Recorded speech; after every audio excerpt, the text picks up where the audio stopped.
Shalom. Pada kesempatan kali ini saya mau share apa yang Tuhan taruh dalam hati saya beberapa hari lalu mengenai tentang angin ribut diredakan. Mari kita buka dalam Markus 4 ayat yang ke-35. Kita baca, kemudian nanti akan saya ulang beberapa ayat untuk menjelaskan apa yang akan saya sharekan. Pada hari itu, waktu hari sudah petang, Yesus berkata kepada mereka, "Marilah kita bertolak ke seberang." Mereka meninggalkan orang banyak itu, lalu bertolak dan membawa Yesus beserta dengan mereka dalam perahu, di mana Yesus telah duduk dan perahu-perahu lain juga menyertai dia. Lalu mengamuklah taufan yang sangat dahsyat, dan ombak menyembur masuk ke dalam perahu, sehingga perahu itu mulai penuh dengan air. Pada waktu itu Yesus sedang tidur di buritan di sebuah tilam. Maka murid-muridnya membangunkan dia dan berkata kepadanya, "Guru, engkau tidak peduli kalau kita binasa?" Ia pun bangun, menghardik angin itu dan berkata kepada danau itu, "Diam, tenanglah." Lalu angin itu reda dan danau itu menjadi teduh sekali. Lalu ia berkata kepada mereka, "Mengapa kamu begitu takut? Mengapa kamu tidak percaya?" Mereka menjadi sangat takut dan berkata seorang kepada yang lain, "Siapa gerangan orang ini sehingga angin dan danau pun taat kepadanya?" Mari kita baca ulang lagi di ayat yang ke-35. Pada hari itu, waktu hari sudah petang, Yesus berkata kepada mereka, "Marilah kita bertolak ke seberang." Ini yang harus kita catat dulu, bahwa inisiatif ke seberang itu dimulai oleh Yesus, dimulai oleh Tuhan. Tuhan yang berinisiatif untuk mengajak murid-muridnya ke seberang. Lalu di ayat yang ke-37, lalu mengamuklah taufan yang sangat dahsyat, dan ombak menyembur masuk ke dalam perahu sehingga perahu itu mulai penuh dengan air. Ini di ayat yang berikutnya ini yang menjadi menarik, yang sering kali ditanyakan. Pada waktu itu Yesus sedang tidur di buritan di sebuah tilam. Yang sering ditanyakan, kenapa Yesus tidur? Dan Alkitab mencatat hal itu. Yang saya yakin ada yang Tuhan taruh dalam hati saya adalah bahwa apa yang dicatat di Alkitab itu sesuatu yang penting yang harus kita perhatikan. Kalau Yesus sebagai manusia, Yesus waktu itu adalah manusia dan Allah di saat yang bersamaan. Sebagai manusia, siapa di antara kita yang mungkin pernah waktu tidur tiba-tiba ketetesan air atau kecipratan air, atau mungkin oleh teman, oleh orang tua, atau oleh saudara, di waktu mau tidur dibangunin tidak bisa-bisa, akhirnya disiram.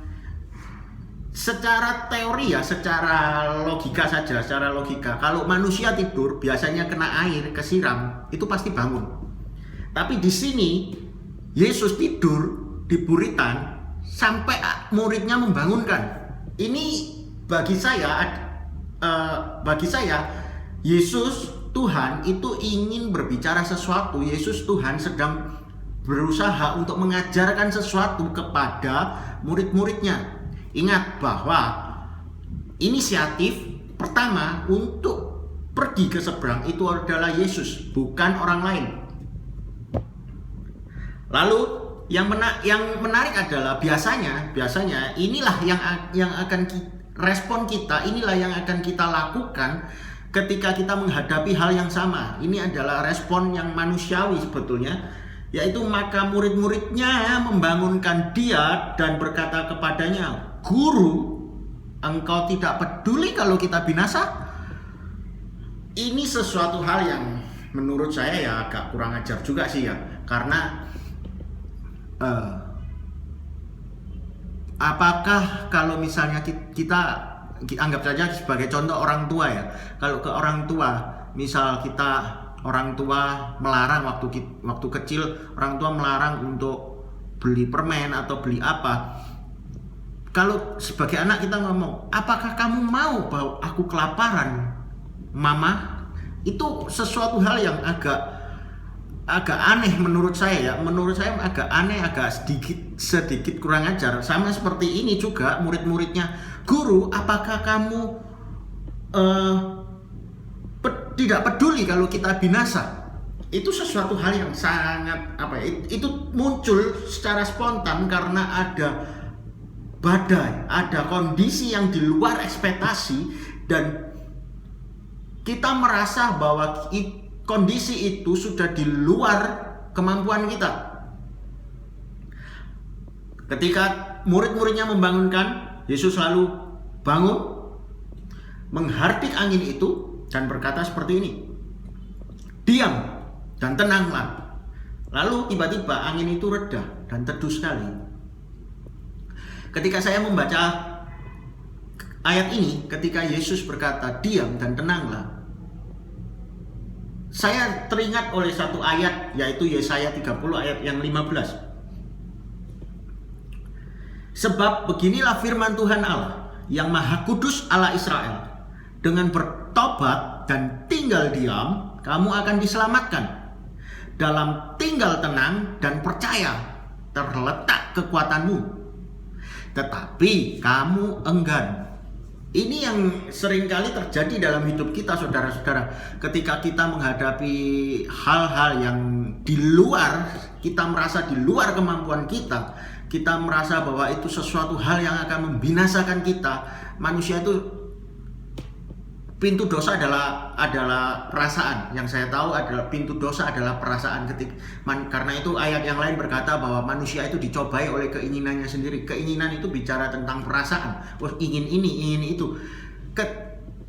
Ketika kita punya keinginan, ketika kita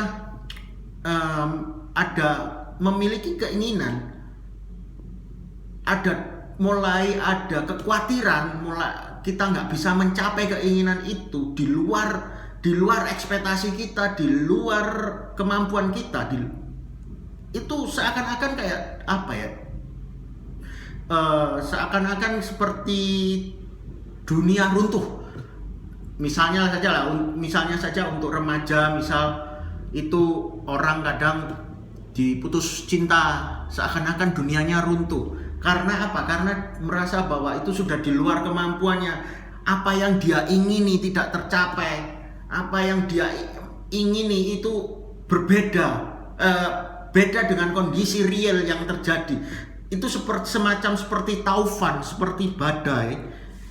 Dan seringkali yang terjadi adalah kita enggan untuk diam dan tenang dalam hadirat Tuhan karena kita terlalu fokus kepada badai. Yesus bisa tidur, bahkan mungkin tidur dengan nyenyak. Karena apa? Karena dia tahu bahwa Bapaknya itu berkuasa atas angin dan badai. Jadi dalam kondisi apapun Yesus bisa tidur. Sedangkan murid-muridnya, mereka tahu dengan mata kepala mereka sendiri melihat bahwa ada Yesus di perahu, tapi mereka khawatir. Karena itu Yesus berkata seperti ini. Lalu ia berkata kepada mereka, mengapa kamu begitu takut? Mengapa kamu tidak percaya? Kata takut di sini itu pakai kata namanya delios. Artinya takut yang lebih ke arah takut akan menghadapi sesuatu. Takut untuk khawatir. Sama seperti khawatir. Kenapa kamu takut? Itu Yesus berkata seperti itu. Karena apa? Karena Yesus tahu bahwa kalau Yesus bisa tidur dengan nyenyak, ada Yesus di situ, tapi ternyata hanya karena badai yang mungkin manusiawi juga.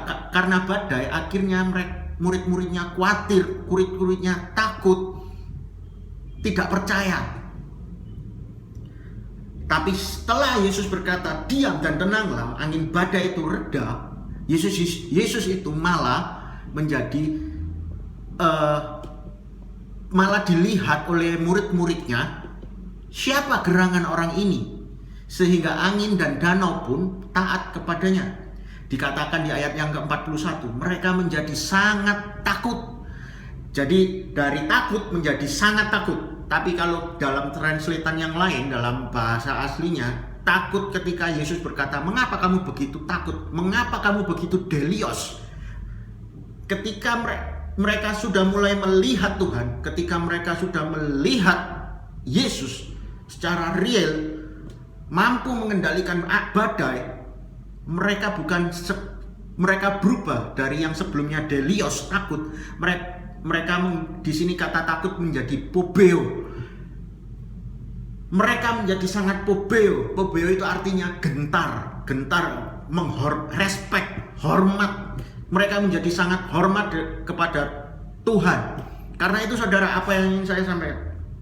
Yang pertama, inisiatif untuk berangkat ke laut dalam cerita ini adalah Yesus.